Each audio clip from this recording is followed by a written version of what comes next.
Al llegar a casa, vi una nota de mi hijo sobre la mesa de la cocina. Ve a pasar el feriado en la finca vieja, mamá. Yo y mi esposa vamos a un resort de lujo en la playa. Eso decía.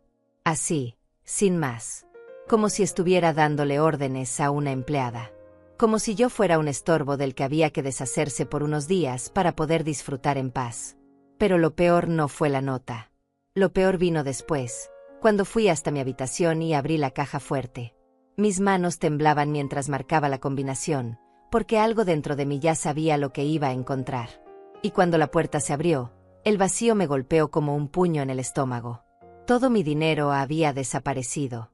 Cada billete que había ahorrado durante años. Cada centavo que guardaba para emergencias, para mi vejez, para sentirme segura. Desaparecido. Robado por mi propio hijo Diego y esa víbora de su esposa Luisa para irse de vacaciones a un resort de lujo. Cuando esos tortolitos regresaron de su viaje, bronceados y felices, había una sorpresa esperándolos en la puerta de la casa. Una sorpresa que jamás olvidarán. Policías, un abogado, y yo con todas las pruebas de su robo en la mano. Pero eso fue después. Primero déjenme contarles cómo llegué hasta ese punto.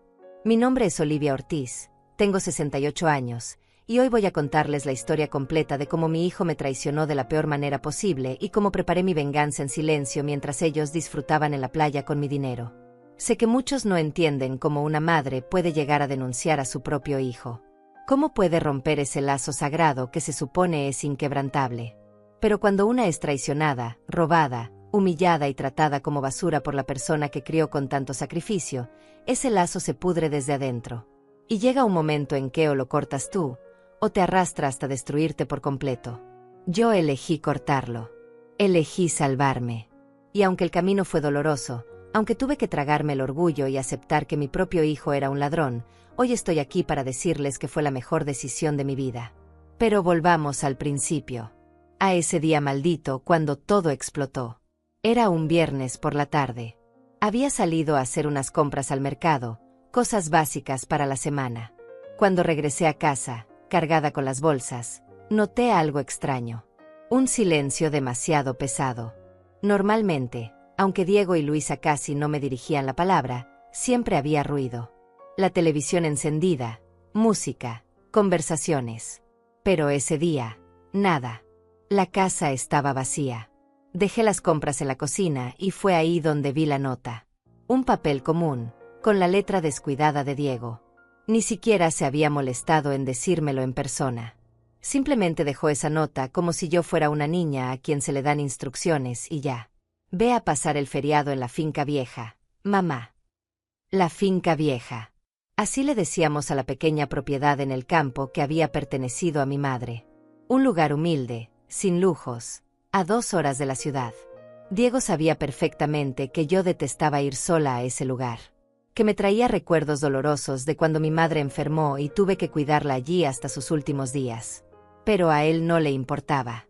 A él solo le importaba deshacerse de mí para poder irse tranquilo con su esposa.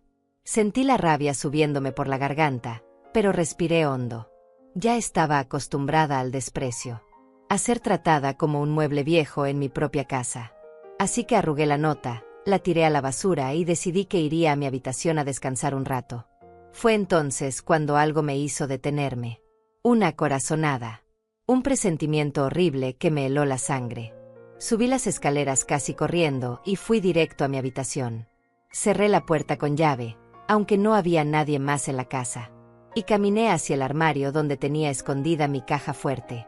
No era gran cosa, una caja de seguridad mediana que había comprado años atrás, pero era mi seguridad.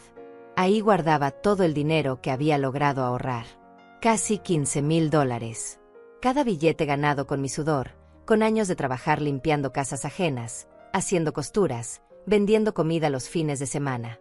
$15,000 que representaban mi única protección en este mundo. Marqué la combinación con dedos temblorosos. 6, 14, 28. La fecha de nacimiento de Diego. Qué irónica, ¿verdad? Protegí mis ahorros con la fecha del hombre que terminaría robándolos. La puerta se abrió con un clic suave. Y ahí estaba. El vacío absoluto. Ni un solo billete. Ni una moneda. Solo el forro de terciopelo rojo de la caja, burlándose de mí con su vacío obsceno. Mis piernas se doblaron y caí sentada en el suelo. No podía respirar.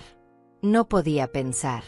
Solo podía mirar ese espacio vacío y sentir cómo mi mundo se desmoronaba. Me habían robado. Mi propio hijo me había robado. Había entrado a mi habitación, había abierto mi caja fuerte y había vaciado hasta el último centavo para irse de vacaciones con su esposa. No lloré en ese momento. El shock era demasiado grande para las lágrimas. Solo me quedé ahí sentada en el piso de mi habitación, sosteniendo esa caja fuerte vacía, tratando de procesar la magnitud de la traición. ¿Cómo había abierto la caja? La respuesta era obvia y me dolió aún más. Yo, como la tonta que fui, le había dado la combinación hace años. Le dije que era por si algún día me pasaba algo, para que supiera dónde estaban mis ahorros. Para que pudiera usarlos en caso de emergencia. Jamás pensé que usaría esa información para robarme mientras estaba viva. Me levanté del piso con dificultad. Mis rodillas crujieron, mi espalda protestó, pero el dolor físico no era nada comparado con el desgarramiento que sentía en el pecho. Volví a bajar las escaleras como autómata y busqué la nota en la basura. La alicé sobre la mesa y la volví a leer, esta vez entendiendo el mensaje completo. Ve a pasar el feriado en la finca vieja, mamá. No era una sugerencia. Era una orden. Querían que me fuera. Necesitaban que estuviera lejos para poder disfrutar de su casa, de su espacio, de su vida, sin la presencia incómoda de la vieja estorbo. Y de paso, aprovecharían para gastarse mi dinero en un resort de lujo en la playa. Un resort de lujo. Con mi dinero. Mientras yo debería estar sola en esa finca vieja, probablemente sin calefacción decente, comiendo lo que hubiera, sintiéndome miserable y abandonada. Algo se rompió dentro de mí en ese momento. Algo que llevaba años agrietándose, soportando humillación tras humillación, falta de respeto tras falta de respeto. La paciencia infinita que había tenido con Diego, la comprensión, el perdón constante, todo eso se hizo pedazos como un cristal que finalmente recibe el golpe definitivo. Me senté en la mesa de la cocina y miré alrededor. Esta casa que era mía, que había comprado con el dinero del seguro de vida de mi difunto esposo. Esta casa donde los había recibido a ellos cuando Diego se casó con Luisa, porque no tenían donde vivir. Esta casa que mantuve, limpié, cuidé durante años mientras ellos vivían como reyes sin pagar un centavo de renta. Y así me pagaban. Robándome. Echándome. Tratándome como basura. No. Esta vez no. Esta vez no iba a tragarme el dolor y seguir adelante como si nada. Esta vez no iba a fingir que todo estaba bien cuando claramente todo estaba podrido hasta la raíz. Me quedé sentada en esa mesa de cocina durante horas, sintiendo como la rabia y el dolor se mezclaban dentro de mí formando algo nuevo. Algo frío y calculador que jamás había sentido antes. Porque verán, durante toda mi vida fui la mujer que aguantaba, que perdonaba, que se sacrificaba sin esperar nada a cambio. Fui la madre abnegada, la viuda fuerte, la abuela que algún día esperaba ser. Pero en ese momento, sentada frente a esa nota miserable y con mi caja fuerte vacía arriba, entendí algo fundamental. Entendí que toda esa bondad, todo ese sacrificio, toda esa paciencia infinita solo me había convertido en una víctima fácil para dos sanguijuelas que veían en mí nada más que una fuente de recursos a explotar. La tarde se convirtió en noche. Las sombras se alargaron en la cocina y yo seguía ahí, inmóvil, procesando, pensando, recordando cada señal que había ignorado, cada bandera roja que había decidido no ver porque era más cómodo creer que mi hijo aún me amaba, que aún le importaba aunque fuera un poco. Pero las señales siempre estuvieron ahí, claras como el agua. Recordé las veces que faltaba dinero de mi cartera y yo me convencía de que lo había gastado y olvidado. Las joyas de mi madre que misteriosamente desaparecieron y Diego juró no saber nada al respecto. Los extractos bancarios que empecé a notar con cargos extraños hace meses, pero que nunca investigué a fondo porque confiar en mi hijo era más fácil que enfrentar la verdad. La forma en que Luisa me miraba cuando creía que yo no la veía, con ese desprecio apenas disimulado, como si mi sola existencia le resultara ofensiva. Todo estaba ahí. Yo simplemente me había negado a verlo porque aceptar que tu propio hijo es capaz de robarte, de usarte, de despreciarte, es un dolor demasiado grande para procesarlo de golpe. Así que lo hacía de a poco. Un poquito cada vez. Una pequeña traición aquí, otra allá.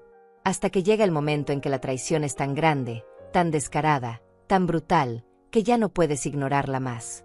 $15,000. Se llevaron $15,000. ¿Saben cuánto tiempo me tomó ahorrar esa cantidad?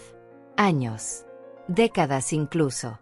Cada dólar guardado con sacrificio, negándome cosas básicas, usando ropa vieja, comiendo poco, caminando en lugar de tomar el autobús para ahorrar el pasaje. Cada billete representaba horas de trabajo agotador, de rodillas destrozadas limpiando pisos ajenos, de ojos cansados cosiendo hasta la madrugada, de madrugadas preparando comida para vender. Y ellos se lo llevaron todo en un segundo. Para irse a tomar piñas coladas en una playa mientras yo debería estar sola y abandonada en una finca destartalada. La humillación era casi peor que el robo en sí. La forma tan casual en que lo hicieron, tan confiados de que yo no haría nada, de que me tragaría esta como me había tragado todo lo demás. La arrogancia de dejar esa nota, ni siquiera teniendo el valor de decírmelo a la cara, simplemente dándome órdenes como si fuera su sirvienta.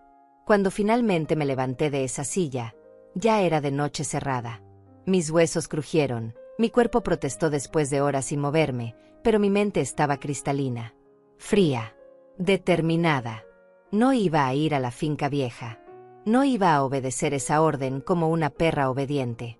No iba a quedarme callada y esperar a que regresaran de sus vacaciones de lujo para seguir siendo su cajero automático personal. Esta vez iba a hacer algo diferente. Esta vez iba a protegerme.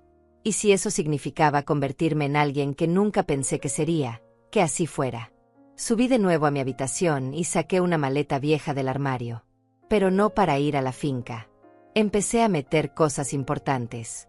Documentos, fotografías, algunas joyas que aún me quedaban, ropa suficiente para varios días. No sabía exactamente qué iba a hacer, pero sabía que necesitaba salir de esa casa antes de hacer algo de lo que pudiera arrepentirme. Mientras empacaba, mi mente trabajaba a toda velocidad.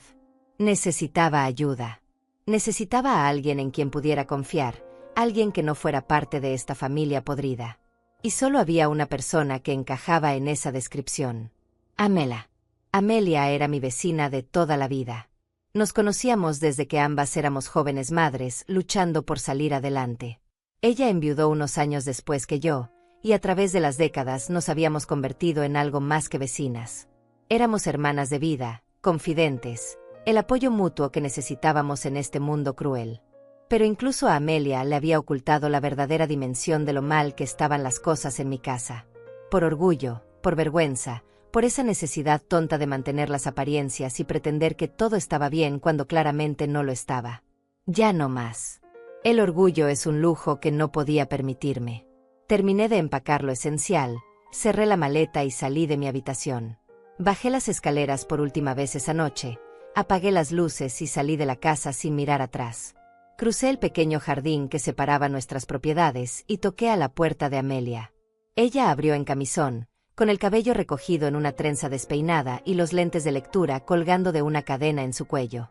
Su expresión de sorpresa rápidamente se transformó en preocupación cuando vio mi cara y la maleta en mi mano.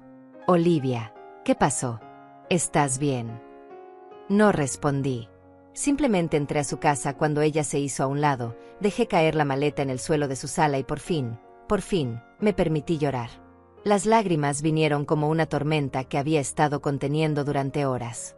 Sollozos profundos que sacudían todo mi cuerpo, años de dolor acumulados saliendo de golpe. Amelia me abrazó sin decir nada, dejándome desahogar, acariciando mi espalda como solo una verdadera amiga sabe hacer. Cuando finalmente pude hablar, le conté todo. Cada detalle. La nota, el dinero robado, los años de abuso silencioso que había soportado, las señales que había ignorado. Hablé durante horas mientras Amelia escuchaba con una expresión cada vez más horrorizada. «Ese malnacido», murmuró ella cuando terminé. «Ese desgraciado hijo tuyo y esa víbora de su mujer». Oír a alguien más validar mi dolor, confirmar que no estaba exagerando, que tenía todo el derecho de estar furiosa, fue liberador de una manera que no puedo explicar. Durante tanto tiempo me había convencido a mí misma de que quizás era yo el problema, que quizás era demasiado sensible, demasiado exigente, demasiado vieja y obsoleta para entender a las nuevas generaciones. Pero no. El problema no era yo. Eran ellos. Dos parásitos aprovechándose de mi bondad hasta dejarme seca. ¿Qué vas a hacer?, preguntó Amelia, pasándome otro pañuelo porque ya había empapado 3. No lo sé, admití. Por eso vine aquí. Necesito pensar con claridad y en esa casa solo puedo pensar en... No terminé la frase, pero Amelia entendió. En esa casa solo podía pensar en la traición, en el vacío de esa caja fuerte, en la arrogancia de esa nota. Te quedas aquí el tiempo que necesites, dijo ella con firmeza. Y mañana en la mañana, cuando hayamos dormido y tengamos la cabeza más clara, vamos a decidir qué hacer. Porque esto no se va a quedar así, Olivia. No voy a permitir que ese par de ladrones se salgan con la suya. Me quedé en casa de Amelia esa noche, durmiendo en su cuarto de huéspedes, aunque dormir es un decir generoso. Pasé la mayor parte de la noche mirando el techo, dándole vueltas y vueltas a todo en mi cabeza. A la mañana siguiente desperté con los ojos hinchados y un dolor de cabeza terrible, pero también con algo que no había sentido en años. Claridad. Por primera vez en mucho tiempo, veía mi situación exactamente como era, sin los filtros del amor maternal, sin las excusas que siempre inventaba para justificar el comportamiento de Diego, sin la negación que me había mantenido atrapada en ese ciclo de abuso. Amelia ya estaba despierta cuando bajé a la cocina. Había preparado café fuerte y pan tostado, y me recibió con un abrazo silencioso que me dio fuerzas para enfrentar el día. Necesitamos hacer un plan, dijo ella mientras me servía café. Porque intuyo que esto del dinero robado no es lo único que está pasando. Y tenía razón. Mientras desayunábamos, empecé a recordar y a conectar todos los puntos que había ignorado durante meses, quizás años. Las conversaciones que se cortaban abruptamente cuando yo entraba a una habitación. Las miradas cómplices entre Diego y Luisa que nunca entendí. Las veces que los escuché hablar en voz baja sobre planes y papeles que nunca me explicaron. Creo que esto viene de mucho antes, le dije a Amelia. Creo que han estado planeando algo más grande que solo robarme los ahorros. Amelia dejó su taza sobre la mesa con un golpe seco. Entonces necesitas pruebas. Evidencia concreta de todo lo que han hecho. Porque si vas a enfrentarlos, tienes que hacerlo con todo el peso de la ley de tu lado.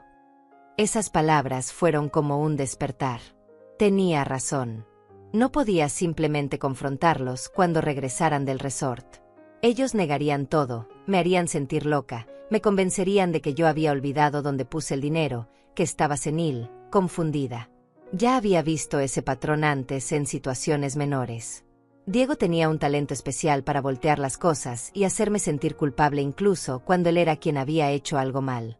¿Pero cómo consigo pruebas?, pregunté, sintiendo que la determinación comenzaba a tambalear. ¿Tienes las llaves de tu propia casa? No. Amelia me miró con esos ojos inteligentes que siempre veían más allá de lo obvio. Ellos no saben que descubriste el robo. Probablemente piensan que estás obediente en la finca vieja.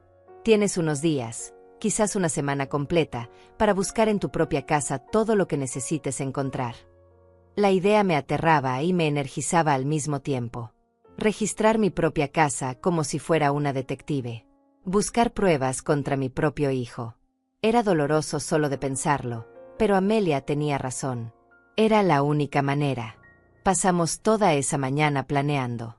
Amelia, que había trabajado durante años como asistente legal antes de retirarse, sabía exactamente qué tipo de evidencia sería útil. Me hizo una lista de cosas que debía buscar.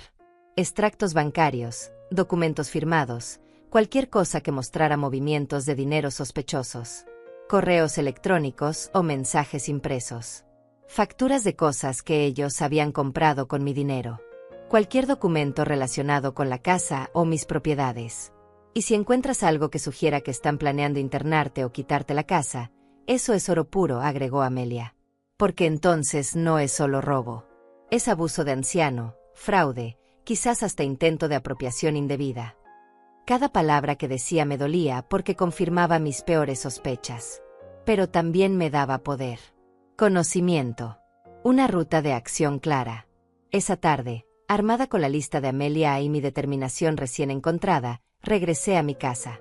El camino desde la puerta de Amelia hasta la mía nunca me había parecido tan largo. Cada paso se sentía pesado, cargado de significado. Estaba cruzando una línea. Una vez que entrara a esa casa a buscar pruebas contra mi propio hijo, no habría vuelta atrás. Metí la llave en la cerradura y entré. La casa estaba exactamente como la había dejado. Silenciosa, vacía, llena de recuerdos que ahora me parecían envenenados. Cerré la puerta detrás de mí y me quedé parada en el recibidor, respirando hondo, preparándome mentalmente para lo que estaba a punto de hacer. Empecé por la habitación de Diego y Luisa. Siempre había respetado su privacidad, nunca entraba ahí sin tocar primero, pero ahora esas cortesías se habían acabado. Ellos habían violado mi espacio, habían entrado a mi habitación, habían abierto mi caja fuerte. Ya no les debía ningún tipo de consideración. La habitación estaba impecable. Demasiado impecable. La cama perfectamente tendida, todo en su lugar, como si quisieran dejar la imagen de orden perfecto antes de irse. Abrí el primer cajón de la cómoda de Luisa. Ropa interior, medias, nada importante. El segundo cajón, suéteres doblados con precisión militar. El tercero, ahí fue donde encontré el primer tesoro. Sobres. Muchos sobres. Y dentro, facturas. Facturas de restaurantes carísimos que nunca había visitado. Recibos de tiendas de ropa de marca que jamás podría pagar. Y lo más revelador, extractos de una tarjeta de crédito que no reconocí. Una tarjeta a nombre de Luisa, pero con un historial de gastos que hacían que se me revolviera el estómago. $12,000 en compras durante los últimos 6 meses. Joyas, ropa, zapatos, cenas, hoteles de fin de semana. Todo cargado a una tarjeta que, según descubrí al revisar más a fondo, tenía como aval mi casa. Mi casa. Habían usado mi propiedad como garantía para obtener una línea de crédito que usaban para vivir como ricos. Las manos me temblaban mientras fotografiaba cada documento con mi teléfono celular viejo. Amelia me había enseñado cómo hacerlo esa mañana, asegurándose de que las imágenes quedaran claras y legibles. Cada foto era una puñalada en el corazón, pero también una pieza más del rompecabezas que estaba armando. Seguí buscando. En el armario, detrás de las cajas de zapatos caros que seguramente habían comprado con dinero que no era suyo, encontré una carpeta. Una carpeta azul claro que contenía documentos que me helaron la sangre. Eran folletos de residencias para ancianos. Lugares baratos, de mala muerte, con nombres deprimentes y fotografías tristes de viejos abandonados en sillas de ruedas. Y pegado a uno de los folletos con un clip, había una nota escrita a mano por Luisa. Este es el más barato, solo $800 al mes. Una vez que esté ahí, podemos vender la casa sin problema. Tuve que sentarme en el piso. Las piernas no me sostenían. Ahí estaba, negro sobre blanco, la confirmación de mis peores miedos. No solo me estaban robando. Estaban planeando deshacerse de mí por completo. Encerrarme en algún asilo horrible y vender mi casa, la casa que compré con el seguro de vida de mi esposo, la casa donde había criado a Diego, donde cada rincón tenía un recuerdo de mi vida. Las lágrimas rodaban por mis mejillas mientras fotografiaba esos documentos. Pero estas lágrimas eran diferentes a las de la noche anterior. No eran lágrimas de tristeza pura. Eran lágrimas de rabia. De una furia tan profunda que me quemaba por dentro. Seguí registrando la habitación con manos temblorosas pero determinadas. Encontré más cosas. Recibos del resort de playa donde estaban ahora mismo, disfrutando. 5 días, 4 noches, todo incluido en un lugar de 5 estrellas. $4,200.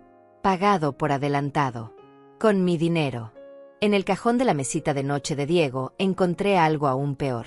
Su chequera personal. La abrí y revisé los talones de los cheques ya usados. Y ahí estaba, negro sobre blanco, la evidencia de más robos. Cheques hechos a su nombre, con cantidades que coincidían exactamente con retiros misteriosos que había notado en mi cuenta bancaria meses atrás. Había sido él. Durante meses, quizás más de un año, Diego había estado haciendo cheques a su nombre desde mi cuenta. Pequeñas cantidades al principio, 200 aquí, 300 allá. Nada tan grande como para que yo lo notara inmediatamente, pero suficiente como para que, sumado, representara miles de dólares robados. Mi propio hijo. El niño que cargué en mi vientre. El bebé que amamanté. El niño que consolé en sus pesadillas. El adolescente cuyos estudios pagué trabajando doble turno. Ese mismo ser humano me había estado robando sistemáticamente, viéndome a los ojos cada día, sabiendo perfectamente lo que estaba haciendo. Fotografié cada cheque, cada recibo, cada documento comprometedor. Mis dedos se movían con precisión mecánica mientras mi cerebro procesaba la magnitud de la traición. Cuando terminé con la habitación de ellos, tenía más de 70 fotografías en mi teléfono. 70 pruebas de robo, fraude y conspiración contra mí. Pero no había terminado. Amelia me había dicho que buscara en todas partes, y eso iba a hacer. Bajé a la sala y me dirigí al pequeño estudio donde Diego supuestamente trabajaba desde casa. Nunca me había permitido entrar ahí. Decía que necesitaba su privacidad, su espacio sagrado para concentrarse. Qué irónico que usara esa excusa cuando él no respetaba ninguno de mis espacios. La puerta estaba cerrada con llave, pero yo tenía un juego maestro de todas las llaves de la casa. Abrí y entré a lo que resultó ser el centro de operaciones de su traición. La computadora estaba apagada, pero sobre el escritorio había una pila de papeles que me llamó la atención inmediatamente. Los tomé con manos temblorosas y empecé a revisarlos. Eran documentos legales, formularios de transferencia de propiedad, borradores de poderes notariales. Y lo peor de todo, una tasación reciente de mi casa. Mi casa valía $280,000 según ese documento. Y alguien, presumiblemente Diego, había estado investigando cuánto tardaría en venderse, qué porcentaje se llevaría un agente inmobiliario, cuánto quedaría neto después de impuestos. Había hojas con cálculos escritos a mano. Números que revelaban planes meticulosos.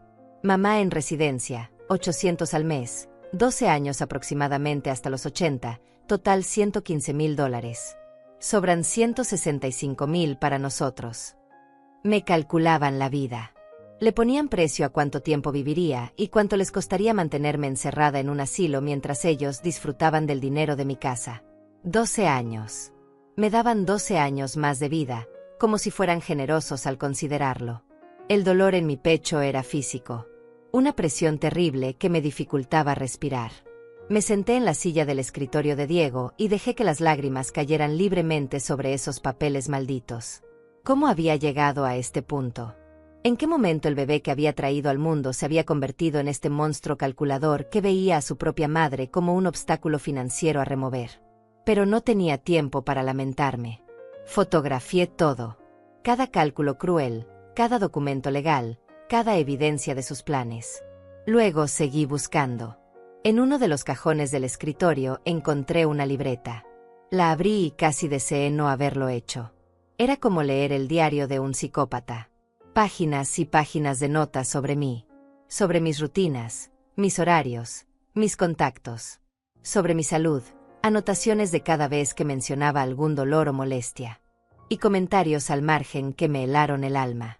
Mamá olvidó dónde puso las llaves otra vez. Podemos usar eso. Se quejó de mareos esta mañana. Buena señal de deterioro. Amelia vino a visitarla. Tenemos que limitar ese contacto. Estaban documentando cada pequeño lapsus de memoria normal de una persona de mi edad como si fuera evidencia de senilidad. Estaban construyendo un caso para declararme incapaz, para quitarme mi autonomía, mis derechos, mi libertad. La rabia que sentí en ese momento superó todo el dolor. Era una furia blanca, pura, que me quemaba desde adentro. ¿Así que querían jugar sucio? ¿Querían usar la ley y la manipulación para destruirme? Pues bien, dos podían jugar ese juego. Y yo tenía algo que ellos subestimaban completamente. Tenía la verdad de mi lado. Y ahora, tenía pruebas. Pasé horas en ese estudio, revisando cada papel, cada carpeta, cada rincón. Encontré más evidencia de gastos excesivos. Más recibos de cosas que habían comprado a mis espaldas. Incluso encontré mensajes impresos entre Diego y Luisa, conversaciones donde hablaban de mí con un desprecio que me partió el alma. Tu madre es tan ingenua, ni siquiera revisa los extractos bancarios. Es increíble lo fácil que es manipularla.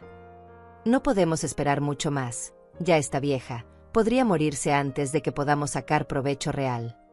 Sacar provecho. Esas eran las palabras que usaban. Como si yo fuera una inversión, un recurso a explotar antes de que perdiera todo su valor. Cuando finalmente salí de ese estudio, eran casi las 7 de la tarde. Había pasado todo el día en mi propia casa, sintiéndome como una intrusa, descubriendo horrores que nunca imaginé posibles. Mi teléfono estaba lleno de fotografías. Tenía evidencia suficiente para hundirlos, para demostrar cada robo, cada mentira, cada plan malicioso. Regresé a casa de Amelia con los hombros caídos, pero con un archivo digital que valía oro. Ella me esperaba ansiosa, y cuando le mostré todo lo que había encontrado, su rostro pasó por una gama de emociones que iban desde el shock hasta la indignación absoluta. Esto es suficiente, dijo después de revisar las fotografías durante casi una hora. Esto es más que suficiente para un caso criminal. Olivia, lo que te han hecho no es solo moralmente repugnante, es ilegal en múltiples niveles. Esa noche, Amelia hizo algunas llamadas. Tenía contactos de sus años trabajando en el bufete de abogados. A la mañana siguiente, teníamos una cita con un abogado especializado en casos de abuso de ancianos y fraude familiar. El abogado se llamaba Carlos Mendoza, un hombre de unos 50 años con cabello gris en las sienes y una expresión seria que inspiraba confianza. Nos recibió en su oficina un martes por la mañana, y durante 3 horas le mostré todo. Cada fotografía, cada documento, cada evidencia del robo sistemático y los planes de mis propios familiares contra mí. Carlos Mendoza no mostraba muchas emociones mientras revisaba el material, pero cuando terminamos, se recostó en su silla y soltó un suspiro largo. Señora Ortiz, dijo finalmente, en mis 25 años ejerciendo, he visto muchos casos de abuso familiar. Pero este es particularmente cruel. Y particularmente sólido desde el punto de vista legal. ¿Qué significa eso?, pregunté, mi voz apenas un susurro. Significa que tiene un caso criminal muy fuerte. Robo, fraude, apropiación indebida, conspiración para cometer fraude. Podría incluso argumentarse intento de secuestro si logramos probar que planeaban internarla contra su voluntad. Su hijo y su nuera podrían enfrentar cargos penales serios. Escuchar esas palabras dichas en voz alta por un profesional hizo que todo se volviera real de una manera que me asustó. Una cosa era estar furiosa y querer justicia en la privacidad de mi dolor. Otra muy distinta era sentarse frente a un abogado que te dice que tu hijo podría ir a la cárcel. ¿Y si no quiero que vayan a la cárcel?, pregunté. Si solo quiero recuperar mi dinero y que me dejen en paz. Carlos me miró con una mezcla de comprensión y firmeza. Señora Ortiz, entiendo que es su hijo. Entiendo el conflicto emocional. Pero necesita comprender algo importante. Estas personas no van a dejarla en paz. Los planes que descubrió no son fantasías pasajeras. Son planes concretos para despojarla de todo. De su dinero, de su casa, de su libertad. Si usted no toma acción legal fuerte ahora, ellos van a continuar hasta destruirla completamente. Sus palabras eran duras pero necesarias. Amelia, sentada a mi lado, tomó mi mano y la apretó con fuerza. Tiene razón, Olivia, dijo ella. Ya no puedes protegerlo. Él decidió no protegerte a ti. Esa frase me atravesó. Él decidió no protegerme a ti. Durante toda la vida de Diego, yo había sido su escudo contra el mundo. Lo protegí de todo. De la pobreza, del hambre, de las burlas, de las dificultades. Sacrifiqué todo para darle una vida mejor. Y cuando llegó su momento de protegerme a mí, cuando yo era la vulnerable, él eligió destruirme en su lugar. ¿Qué tengo que hacer?, pregunté finalmente, sintiendo como algo dentro de mí se endurecía, se volvía inquebrantable. Carlos abrió una carpeta nueva y sacó algunos formularios. Primero, vamos a hacer una denuncia formal a la policía. Con toda esta evidencia, van a tomar el caso seriamente. Carlos continuó explicando el proceso con una calma profesional que contrastaba con el torbellino de emociones que yo sentía. Segundo, vamos a proteger sus activos inmediatamente. Cambiaremos todas sus contraseñas bancarias, revocaremos cualquier acceso que ellos tengan a sus cuentas, y pondremos alertas de fraude en su nombre. Tercero, vamos a preparar documentación legal que establezca claramente que usted está en pleno uso de sus facultades mentales, para contrarrestar cualquier intento futuro de declararla incapaz. Cada palabra era un paso más hacia un punto sin retorno. Pero ya no había marcha atrás. Ya había cruzado esa línea cuando entré a registrar la habitación de mi hijo como si fuera una criminal. Ahora solo quedaba seguir adelante. Pasamos el resto de la mañana llenando formularios, firmando documentos, construyendo el caso legal.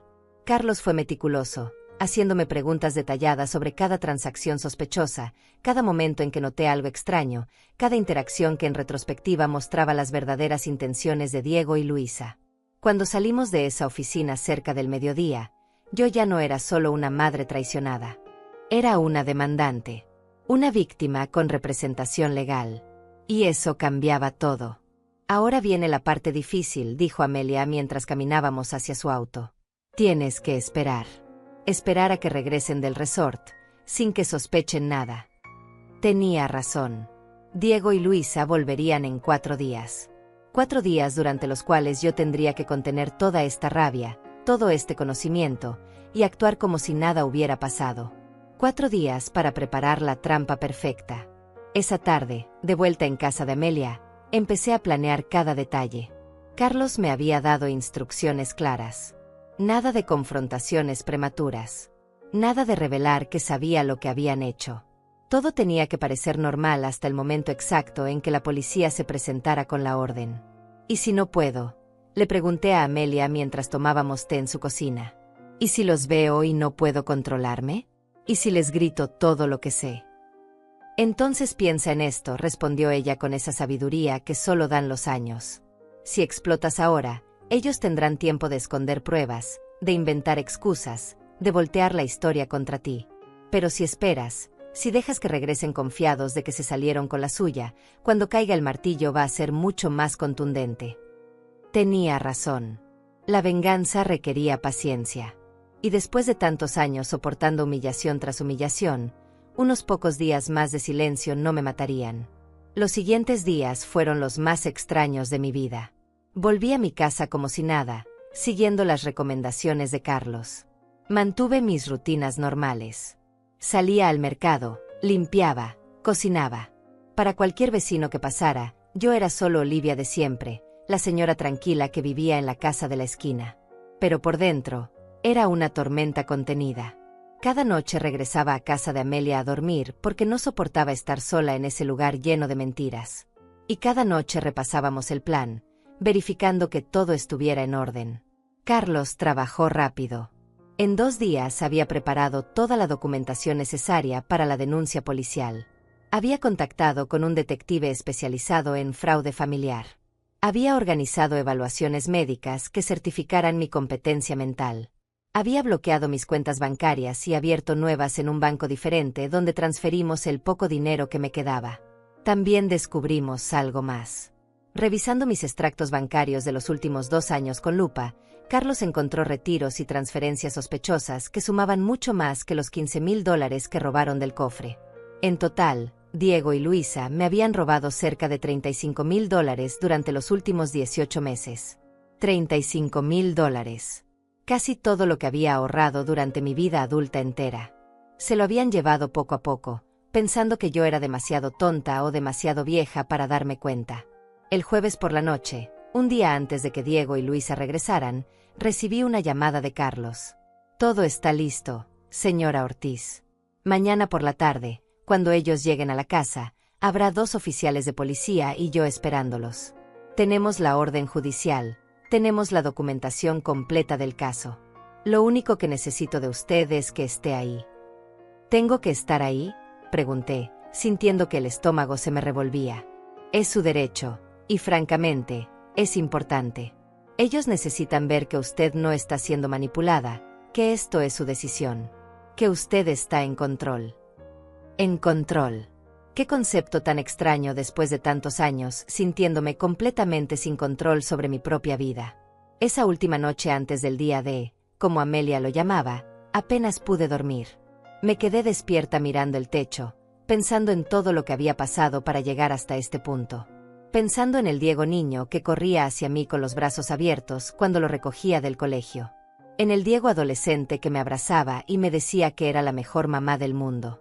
En el Diego adulto que me miraba con desprecio y me robaba mientras dormía. ¿En qué momento se había roto? ¿En qué momento mi hijo se había convertido en este extraño cruel que veía en mí solo una fuente de recursos a explotar? No tenía respuestas.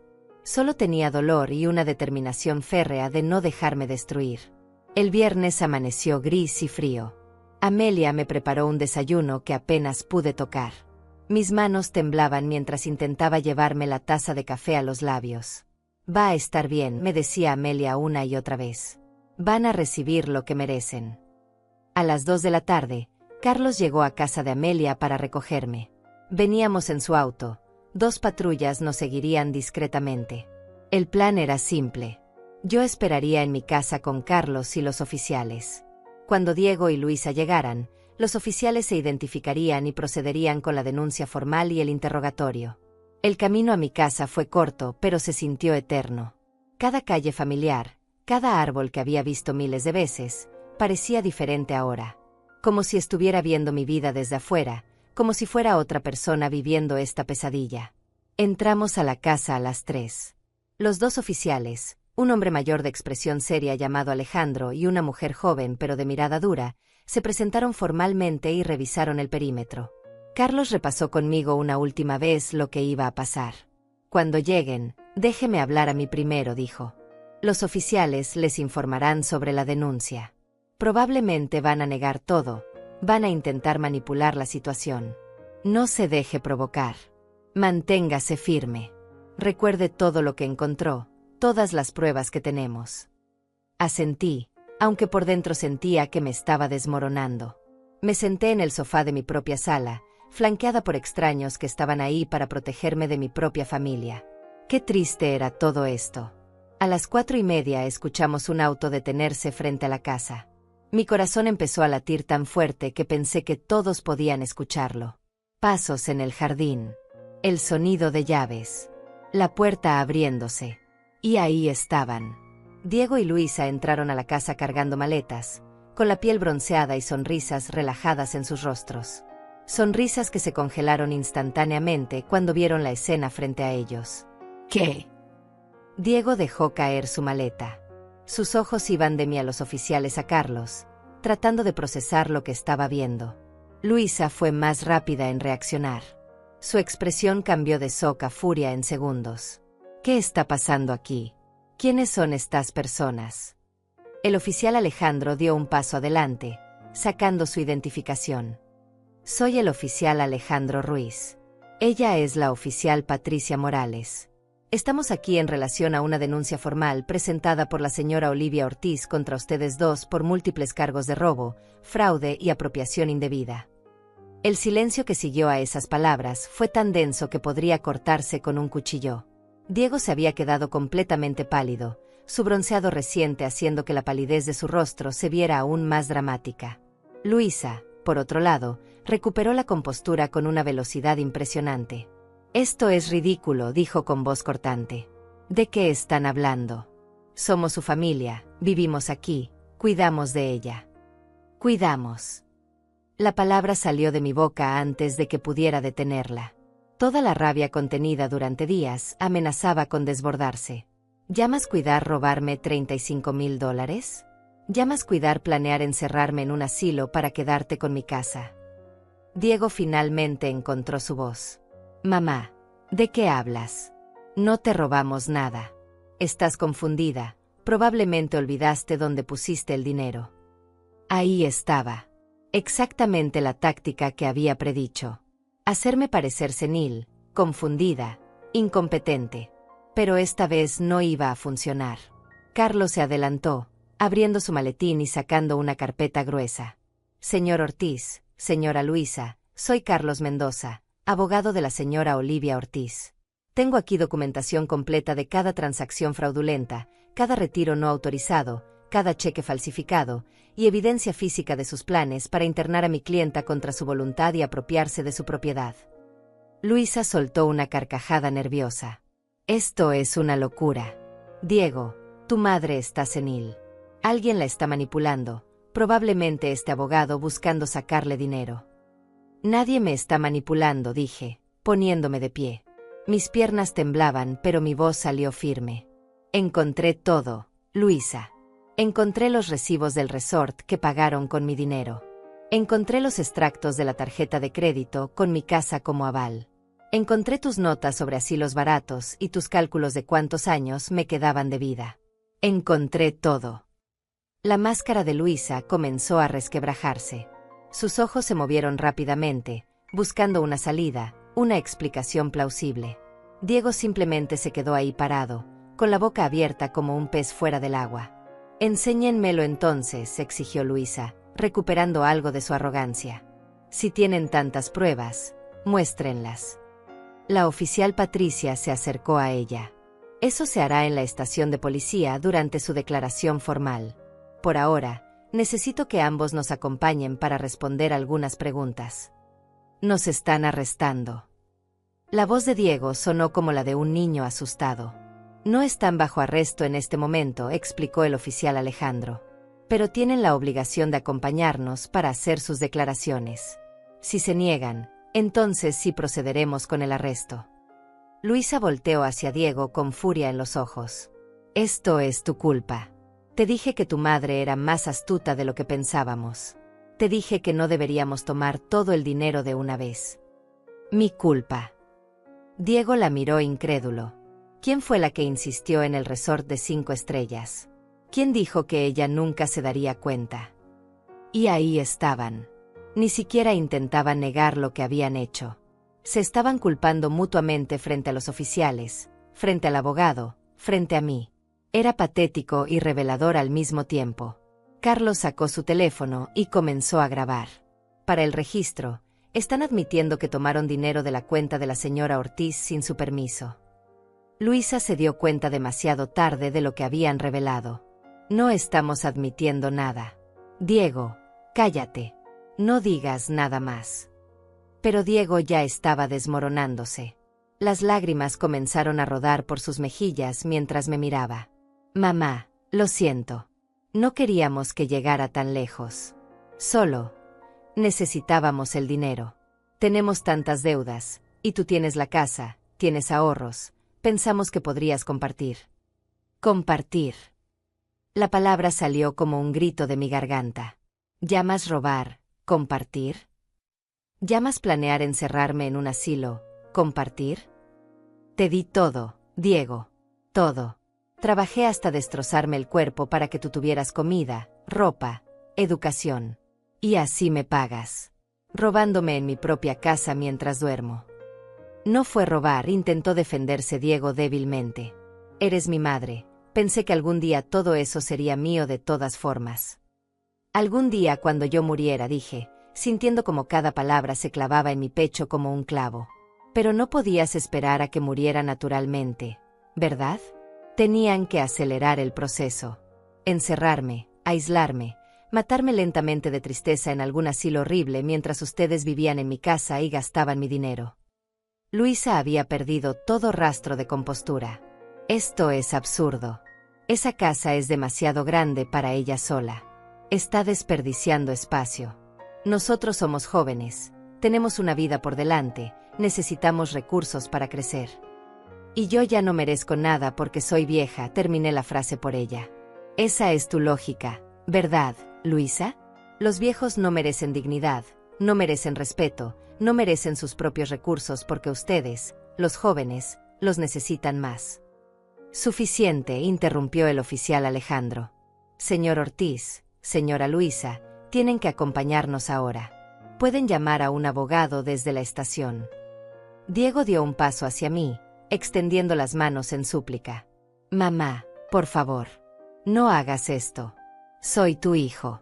Podemos arreglarlo, te devolveremos el dinero, lo prometo. ¿Con qué dinero?, pregunté amargamente. Según los recibos que encontré, se gastaron $4,200 solo en el resort. Tienen deudas de $12,000 en tarjetas de crédito. No tienen nada para devolverme porque se gastaron todo viviendo por encima de sus posibilidades mientras me robaban. Luisa soltó una maldición y se dirigió hacia la puerta. No voy a seguir escuchando esto. Diego, vámonos.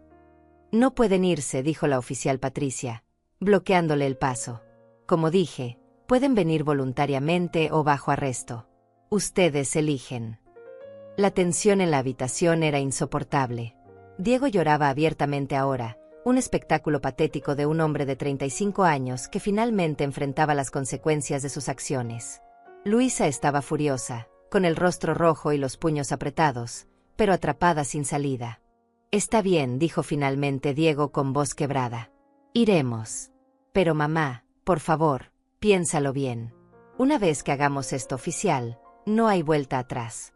Nuestra relación quedará destruida para siempre.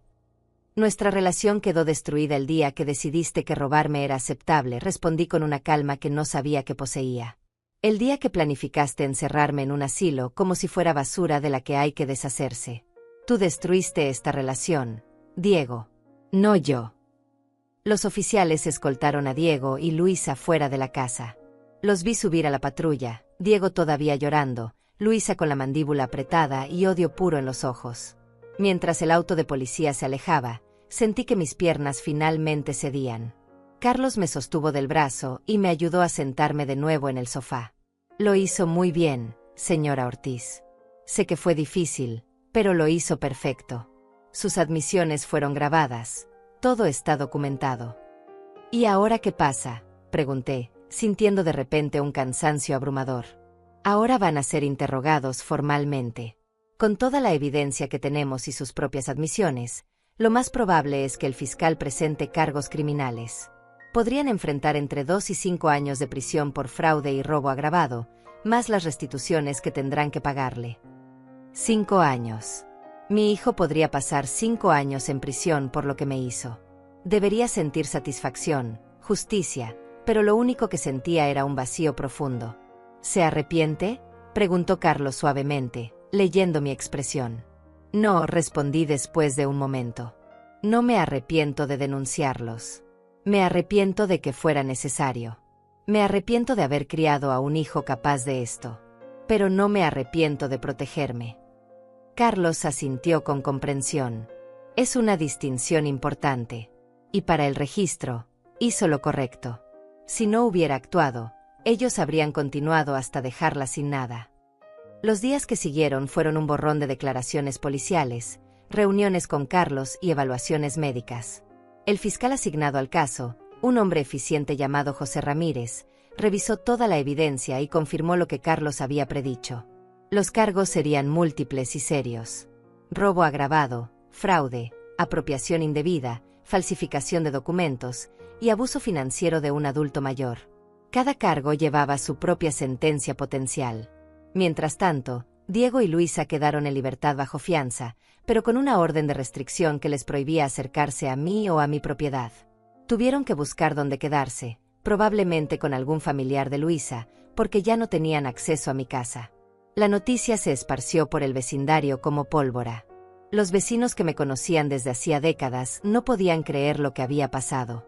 Algunos venían a visitarme con expresiones de lástima que me irritaban profundamente. No quería lástima. Otros, como Amelia, me mostraban un respeto renovado, una admiración por haber tenido el coraje de defender mis derechos incluso contra mi propia sangre. Pero no todo era apoyo. Algunas personas, especialmente las más tradicionales, me criticaban abiertamente. ¿Cómo puede una madre hacer eso a su hijo? La familia es sagrada, deberías perdonar. Los está destruyendo por dinero, ¡qué vergüenza! Cada comentario era una puñalada, pero ya había aprendido a endurecer mi corazón. Esas personas no sabían nada de lo que había vivido. No sabían lo que era descubrir que tu propio hijo te había estado robando sistemáticamente. No sabían lo que era leer con tus propios ojos cómo calculaban cuánto tiempo te quedaba de vida para poder quedarse con tus bienes. Una semana después de la denuncia, recibí una llamada de un número desconocido. Dudé antes de contestar, pero algo me hizo responder. Mamá. Era Diego. Su voz sonaba ronca, destrozada. No deberías estar llamándome, dije inmediatamente. Hay una orden de restricción. Lo sé, pero necesito hablar contigo. Por favor. Solo 5 minutos. Debí colgar. Era lo correcto, lo legal. Pero una parte de mí, esa parte maternal que nunca muere completamente sin importar cuánto te hieran, necesitaba escuchar qué tenía que decir. 5 minutos, accedí. Mamá, lo siento mucho. Sé que no es suficiente, sé que no arregla nada, pero necesitaba que lo supieras. Me odio por lo que te hice. No sé en qué me convertí. Luisa y yo nos hundimos en deudas, y en lugar de ser honestos contigo, en lugar de pedirte ayuda, decidimos tomar lo que queríamos. Fue cobarde y cruel y lo siento. Esperé que continuara, sin decir nada. Luisa me dejó, continuó Diego después de un silencio. Cuando vio que no había forma de salir de esto, que íbamos a enfrentar cargos criminales, simplemente hizo sus maletas y se fue. Pidió el divorcio. Dijo que ella no iba a arruinar su vida por mi culpa, que yo fui quien tuvo la idea de robar de la caja fuerte. Por supuesto que lo hizo. Luisa era una rata abandonando un barco que se hunde. Había visto eso venir desde el principio. Perdí todo, mamá. A Luisa, la casa, mi trabajo se enteró del escándalo y me despidieron. No tengo dinero para un buen abogado. El defensor público dice que con toda la evidencia que tienen, lo mejor es declararnos culpables y negociar una sentencia reducida. ¿Y quieres que yo te ayude?, pregunté, incrédula. Después de todo lo que me hiciste, ¿llamas para pedirme ayuda? No, respondió rápidamente. No te estoy pidiendo ayuda. Solo quería que supieras que lo siento. Que entiendo por qué hiciste lo que hiciste. Y que no te culpo. Merezco todo lo que me está pasando. Las lágrimas comenzaron a rodar por mis mejillas. Oír a mi hijo, mi bebé, admitir su culpa de esa manera me partía el alma de una forma diferente a todo el dolor anterior. Ojalá las cosas hubieran sido diferentes, dije finalmente. Ojalá me hubieras pedido ayuda cuando la necesitabas en lugar de robarme. Ojalá me hubieras tratado como tu madre en lugar de como un obstáculo. Pero no lo hiciste. Y ahora ambos tenemos que vivir con las consecuencias de tus decisiones. Lo sé, susurró Diego. Solo quería que supieras que lo siento. ¿Y qué parte de mí entiende que hiciste lo que tenías que hacer para protegerte? Colgué el teléfono sin decir adiós. Me quedé sentada en el sofá, sosteniendo el teléfono en mi regazo, llorando por el hijo que había perdido. Porque incluso con su disculpa, incluso con su arrepentimiento aparente, sabía que nuestra relación estaba muerta. No había forma de reconstruir la confianza que se había roto tan completamente. El juicio fue rápido. Como el defensor público había predicho, tanto Diego como Luisa se declararon culpables a cambio de sentencias reducidas. Diego recibió 3 años de prisión con posibilidad de libertad condicional después de 2. Luisa, quien argumentó que había sido coaccionada por Diego, recibió 2 años de libertad condicional y servicio comunitario, además de la obligación de pagar su parte de la restitución. La restitución.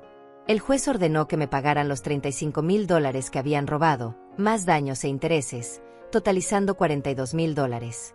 El problema era que ninguno de los dos tenía ese dinero. Diego iría a prisión sin un centavo. Luisa tendría que trabajar durante años para pagar su parte mientras vivía prácticamente la pobreza bajo supervisión judicial. La ironía era amarga. Habían destruido sus vidas intentando robar mi dinero, y al final no solo no se quedaron con nada, sino que quedaron endeudados y destruidos. No fui al juicio el día de la sentencia. No podía. No podía ver a mi hijo parado frente a un juez, siendo sentenciado a prisión. Carlos me representó y me mantuvo informada de todo. Cuando me llamó para darme la noticia de las sentencias, me encontró llorando en casa de Amelia.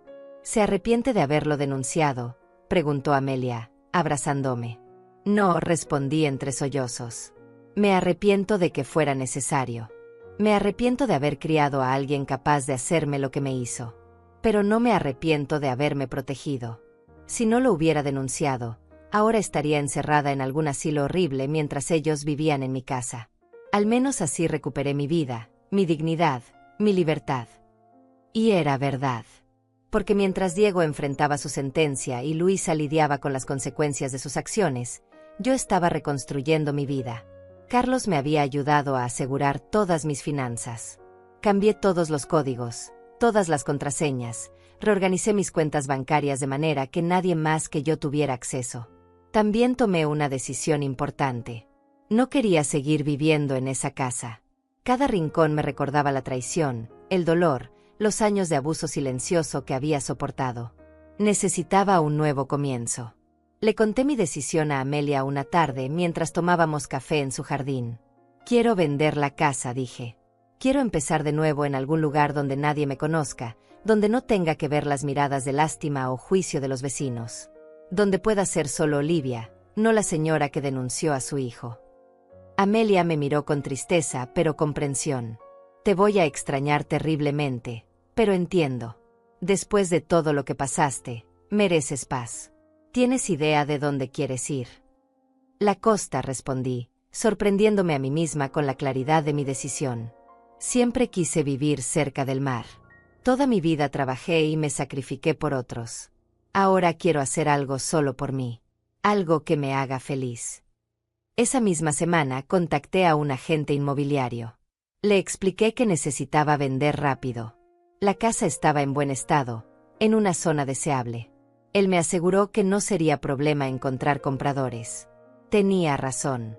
En menos de 3 semanas tuve una oferta sólida. Una familia joven con 2 niños que veían en la casa el hogar perfecto para criar a sus hijos. La ironía no se me escapó. Otra familia llena de esperanza y amor ocuparía el espacio donde mi propia familia se había podrido desde adentro.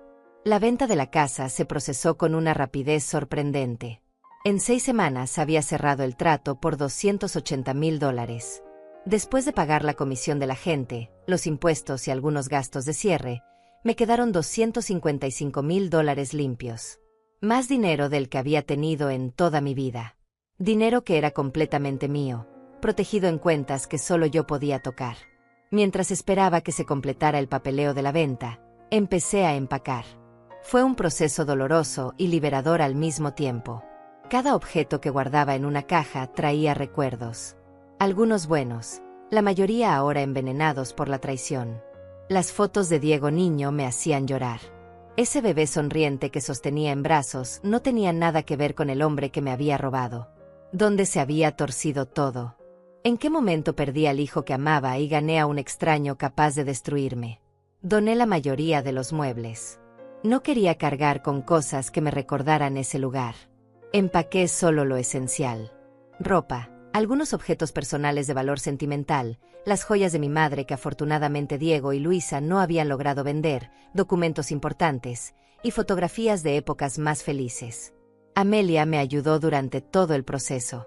Lloramos juntas mientras empacábamos, recordando décadas de amistad, de vivir una al lado de la otra, de ser el apoyo mutuo en los momentos difíciles. No es un adiós permanente, le prometí. Vas a venir a visitarme a la costa. Pasaremos días en la playa, tomaremos vino al atardecer, seremos 2 viejas escandalosas disfrutando de la vida.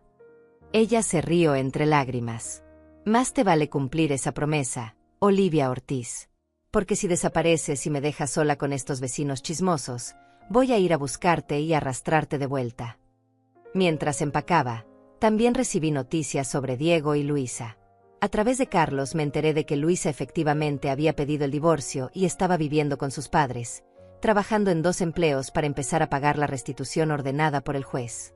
Su vida de lujos había terminado abruptamente. Ahora era solo otra persona luchando por llegar a fin de mes, cargando con el peso de sus crímenes. Diego estaba en prisión. No había ido a visitarlo, ni planeaba hacerlo. Carlos me mantuvo informada de su situación. Al parecer, la realidad de la cárcel lo había golpeado duramente.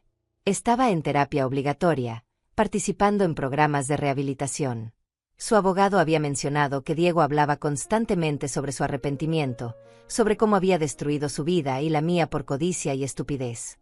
Pero el arrepentimiento no cambiaba lo que había hecho. No devolvía los años de confianza rota. No borraba las noches que pasé sin dormir después de descubrir su traición. No sanaba las heridas profundas que había dejado en mi alma. Una semana antes de la mudanza, recibí una carta. Venía de la prisión. De Diego. Me quedé mirando el sobre durante horas antes de atreverme a abrirlo. Parte de mí quería quemarlo sin leer. Otra parte, esa parte maternal que nunca muere completamente, necesitaba saber qué tenía que decir. Finalmente, con manos temblorosas, abrí la carta. Mamá, comenzaba. Sé que no tengo derecho a escribirte. Sé que probablemente ni siquiera leas esto. Pero necesito intentarlo. Necesito que sepas algunas cosas. Primero, te pido perdón. No por lo que hice, porque sé que eso es imperdonable. Te pido perdón por haber sido tan ciego, tan egoísta, tan monstruosamente cruel que fui capaz de traicionar a la única persona que siempre estuvo ahí para mí. Aquí en prisión tengo mucho tiempo para pensar. Demasiado tiempo. Y todos los días pienso en cómo llegué a este punto. Cómo pasé de ser tu hijo a ser tu ladrón. No tengo excusas. Las deudas, la presión de Luisa, nada de eso justifica lo que hice. La verdad es que me volví un hombre débil y cobarde. En lugar de enfrentar mis problemas, en lugar de pedirte ayuda como un adulto responsable, decidí que era más fácil robarte. Me convencí de que algún día todo eso sería mío de todas formas. Así que ¿qué importaba tomarlo ahora? Pero importaba. Importaba porque era tu seguridad, tu tranquilidad, el resultado de décadas de sacrificio. Importaba porque era tu derecho decidir qué hacer con tu propio dinero. Importaba porque yo no era un hijo cuidando de su madre, sino un parásito destruyendo a su anfitrión. Supe que vendiste la casa. No te culpo. Yo también querría alejarme de todos los recuerdos dolorosos. Espero que donde sea que vayas, encuentres paz. Espero que puedas reconstruir una vida donde no tengas que preocuparte de que alguien te traicione o te robe. No te estoy pidiendo que me perdones. No merezco tu perdón. Solo quiero que sepas que tenías razón en todo. Tenías razón en denunciarme. Tenías razón en protegerte. Tenías razón en elegirte a ti misma cuando yo había elegido destruirte. Si algún día, dentro de muchos años, cuando salga de aquí y haya logrado reconstruir algo de mi vida, si algún día quisieras hablar conmigo, estaré aquí, esperando. Pero si nunca quieres volver a verme, también lo entenderé. Es tu derecho. Es lo menos que merezco. Cuídate, mamá. Y por favor, sé feliz. Después de una vida entera de cuidar a otros, especialmente a un hijo ingrato como yo, mereces cada momento de felicidad que puedas encontrar. Con todo el arrepentimiento del mundo, Diego. Terminé de leer la carta con lágrimas corriendo por mi rostro. No eran lágrimas de perdón o reconciliación. Eran lágrimas por lo que pudo haber sido y nunca sería. Por la relación madre-hijo que había muerto el día que él decidió que robarme era aceptable. Doblé la carta cuidadosamente y la guardé en una caja con otras cosas de Diego que no podía tirar pero tampoco quería ver regularmente. Algún día, quizás en años, podría releerla. O quizás no. El tiempo lo diría. El día de la mudanza llegó más rápido de lo esperado. La empresa de mudanzas llegó temprano en la mañana para cargar las pocas cajas que me llevaba. El resto de los muebles y objetos se habían vendido, donado o tirado. Amelia estaba ahí, por supuesto. Me ayudó con los últimos detalles, revisando cada habitación para asegurarse de que no olvidara nada importante.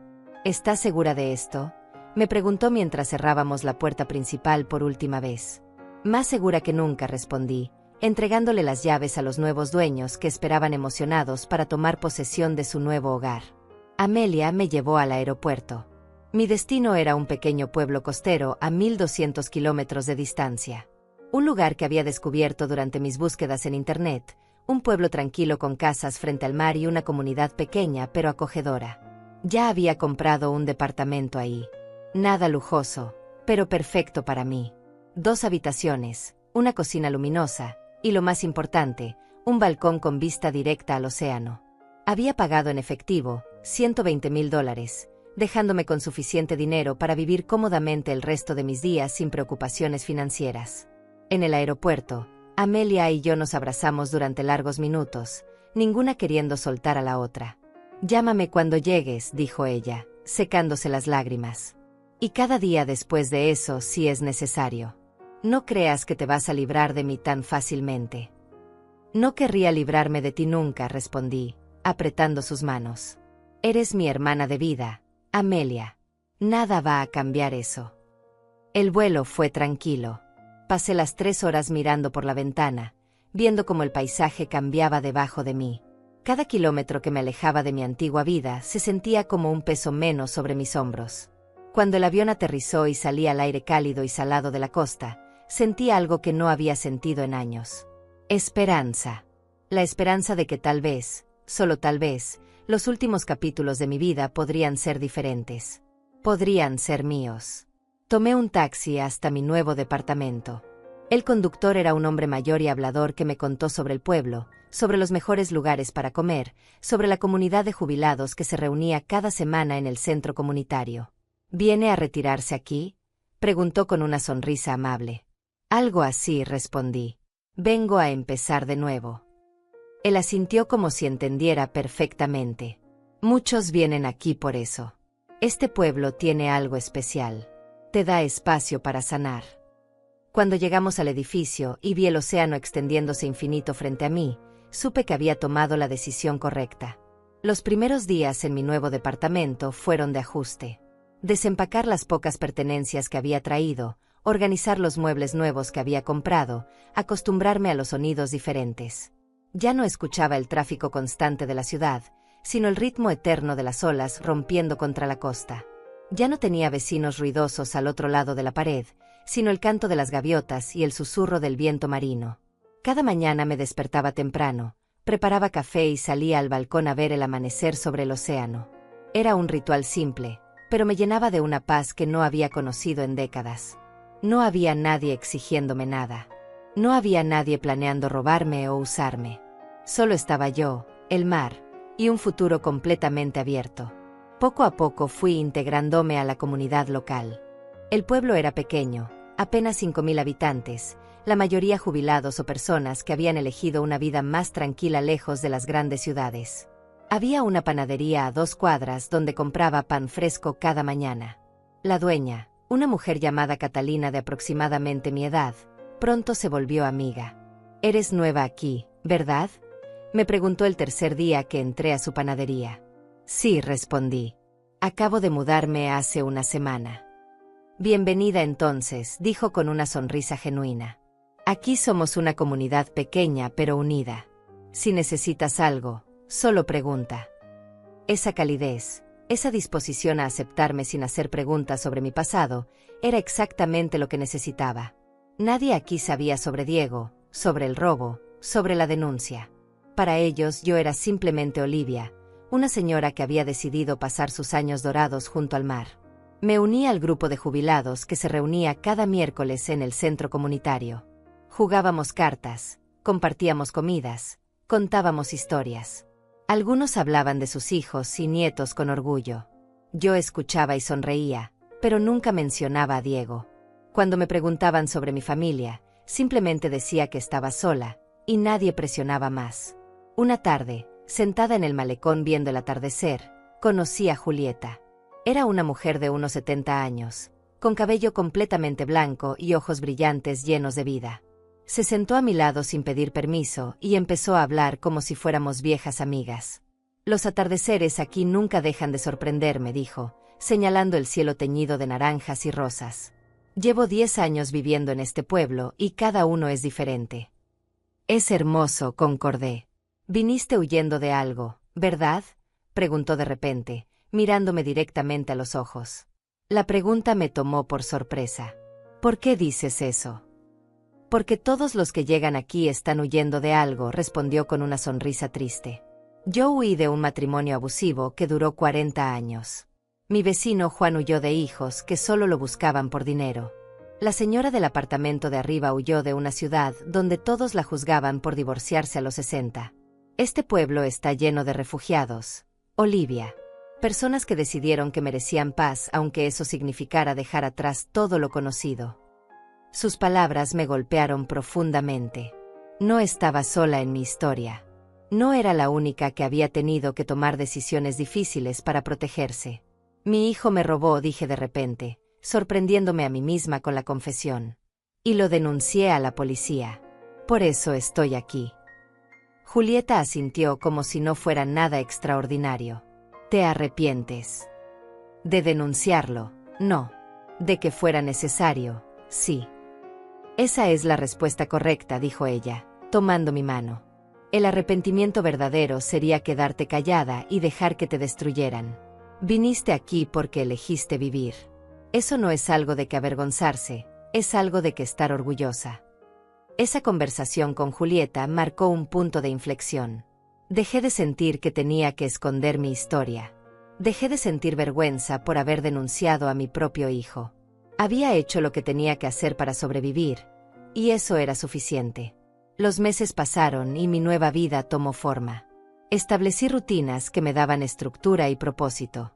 Caminatas matutinas por la playa, café en la panadería de Catalina, tardes leyendo en mi balcón, miércoles con el grupo de jubilados, domingos explorando pueblos cercanos.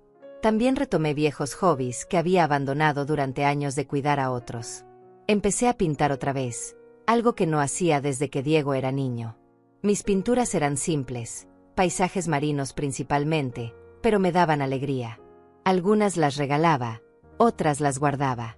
No importaba la calidad, importaba el proceso, la paz que sentía mientras el pincel se deslizaba sobre el lienzo. Amelia cumplió su promesa de visitarme. Vino por una semana completa 3 meses después de mi mudanza. Lloró cuando vio mi departamento, cuando vio lo tranquila y en paz que me veía. «Te ves diferente», me dijo la primera noche mientras tomábamos vino en mi balcón. «Te ves libre». Y tenía razón. Por primera vez en décadas, me sentía verdaderamente libre. Libre del peso de expectativas que nunca podría cumplir. Libre de la culpa que había cargado por años, sintiendo que nunca era suficiente como madre. Libre del miedo constante de ser traicionada otra vez. Durante esa semana, Amelia y yo hablamos sobre todo. Sobre Diego, sobre su vida en prisión, sobre Luisa que seguía luchando con sus pagos de restitución. Amelia me contó que algunos vecinos del antiguo barrio todavía hablaban del escándalo, pero que ella siempre me defendía. «Les digo que hiciste lo correcto», me contó. «Que cualquiera en tu situación hubiera hecho lo mismo». Algunos entienden, otros siguen con su mentalidad de que la familia es sagrada sin importar qué. Pero esos no importan. También me dio noticias que no sabía si quería escuchar. Diego había escrito varias cartas más. Amelia las había recibido porque él ya no tenía mi nueva dirección. Me las trajo, dejándolas sobre la mesa sin presionar. «No tienes que leerlas», dijo. «Pero están ahí si algún día quieres». No las leí durante esa semana, ni durante el mes siguiente, pero estaban ahí, en un cajón de mi habitación, esperando el momento en que estuviera lista. Si es que alguna vez lo estaba. Un año después de mi mudanza, recibí una notificación legal. Diego había sido liberado en libertad condicional después de cumplir 2 años de su sentencia. La notificación me informaba que no podía contactarme sin mi permiso explícito, y que cualquier violación de esa orden resultaría en su regreso inmediato a prisión. La noticia me removió emociones que pensé que había procesado. Saber que Diego estaba libre, caminando por las mismas calles donde alguna vez vivimos juntos, me llenaba de una ansiedad que no sabía cómo manejar. Hablé con Julieta sobre eso una tarde mientras caminábamos por la playa. «¿Tienes miedo de que venga a buscarte?», preguntó. «No exactamente miedo», respondí, tratando de encontrar las palabras correctas. «Más bien, no sé cómo sentirme. Parte de mí, esa parte que nunca deja de ser madre, se pregunta cómo está, si está bien, si tiene dónde vivir. Otra parte está furiosa de que mi primer pensamiento sea preocuparme por él después de todo lo que me hizo». «Ambas partes pueden existir al mismo tiempo», dijo Julieta sabiamente. «Puedes preocuparte por su bienestar y al mismo tiempo mantener tus límites. Una cosa no cancela la otra». Tenía razón, como siempre. Porque esa era la complejidad de todo esto. Diego seguía siendo mi hijo. Eso no cambiaba por mucho que hubiera roto mi confianza. Pero ya no era mi responsabilidad salvarlo o protegerlo de las consecuencias de sus acciones. Esa era la diferencia fundamental que había aprendido. 2 años después de mudarme, estaba completamente establecida en mi nueva vida.